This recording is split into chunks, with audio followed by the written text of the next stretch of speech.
இன்னும் ஒரு சில மணி நேரத்துல புத்தாண்டு பிறக்க போகுது. கண்டிப்பா எல்லாரும் ரெசல்யூஷன் எடுக்கிறத பத்தி யோசிக்க ஆரம்பிச்சிருப்பீங்க. இத்தனை வருஷமா உங்களால அத ஃபாலோ பண்ண முடியல அப்படின்னாலும் பரவால்ல. இனிமே அத எப்படி கரெக்ட்டா ஃபாலோ பண்ணலாம் அப்படிங்கிறத பத்தி நான் சொல்றேன். ஒரு வருஷமும் நீங்க எடுக்கக்கூடிய ரெசல்யூஷன் ரொம்ப பெருசா இருந்துச்சு அப்படின்னா, உங்களுக்கு ஃபாலோ பண்றதுல நெறைய சிரமங்கள் இருக்கலாம். குறிப்பா பார்த்தோம்னா, நான் வேற வேலைக்கு போப்போறேன், வேற வீடுக்கு போப்போறேன் அப்படிங்கிற மாதிரியான திட்டமிடல்லாம் எடுப்பாங்க. ஆனா, நீங்க இனிமே போப்போற வேலை எப்படிப்பட்ட வேலையா இருக்க போது, அதுக்கான வேலைகள எப்படி செய்றது அப்படிங்கிறத பத்தி எதார்த்தமான ஒரு திட்டமிடல வச்சிருந்தீங்கன்னா, கண்டிப்பா உங்களால அத ஃபாலோ பண்ண முடியும். 2வதா பார்த்தோம்னா, நம்ம எப்பவுமே எப்போதும் இந்த வேலைய நான் செஞ்சுருவேன். எப்போதுமே இத நான் செய்யவே மாட்டேன் அப்படின்னு ஒரு ரெசல்யூஷன எடுத்திருப்போம். ஆனா, அத 2யுமே நம்ம ஃபாலோ பண்ண மாட்டோம். அதனால இந்த எப்போதும் அப்படிங்கிறத மொத்தமா தவிர்த்துருங்க.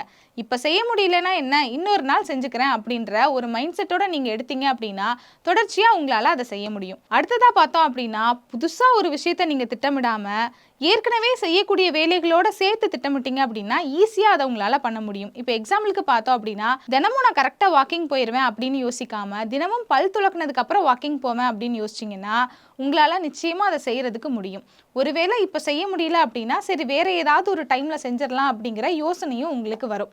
இது மட்டும் இல்லாம, அடுத்து முக்கியமான ஒரு விஷயம் என்ன சொல்றாங்கன்னா, நீங்க ஒரு மாசமும் பணம் சேமிக்கணும்னோ, இல்ல இந்த மாதிரி பெரிய திட்டமிடல் எடுக்கும்போது, அதுக்கு பின்னாடி ஏதாவது ஒரு பாசிட்டிவான காரணத்த வச்சுக்கோங்க அப்படின்னு சொல்றாங்க.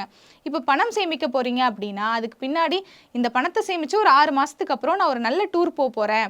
இல்ல இதுக்கு பிறகு என்னோட பெரிய ஒரு மருத்துவ செலவுக்கு இது தேவைப்படுது அப்படின்னு ஏதாவது ஒரு ஸ்ட்ராங்கான காரணத்த வச்சுக்கோங்க.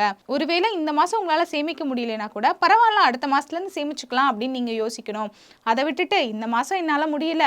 அதனால இந்த ரெசல்யூஷனயே நம்ம விட்டுறலாம் அப்படின்ற எண்ணத்துக்கு எப்பவுமே போக்கூடாது அப்படின்னு சொல்றாங்க. ஒரு வேலைய நீங்க கண்டிப்பா இந்த நேரத்துல செய்யணும் அப்படிங்கிறத விட, அத தொடர்ச்சியா செய்யணும் அப்படிங்கிறது தான் ரொம்ப முக்கியம். அதனால டெய்லி உங்களால ஒரு வேலைய செய்ய முடியலையா? பரவால்ல வாரத்துக்கு 1 தடவையோ, 2 தடவையோ அத செஞ்சுக்கலாம் அப்படிங்கிற எண்ணம் உங்களுக்கு இருக்கணும். இப்படி எதார்த்தமான திட்டமிடல்கள் இல்ல அப்படின்னா, உங்களால நிச்சயமா இந்த ரெசல்யூஷன் எல்லாம் ஃபாலோ பண்ண முடியாது.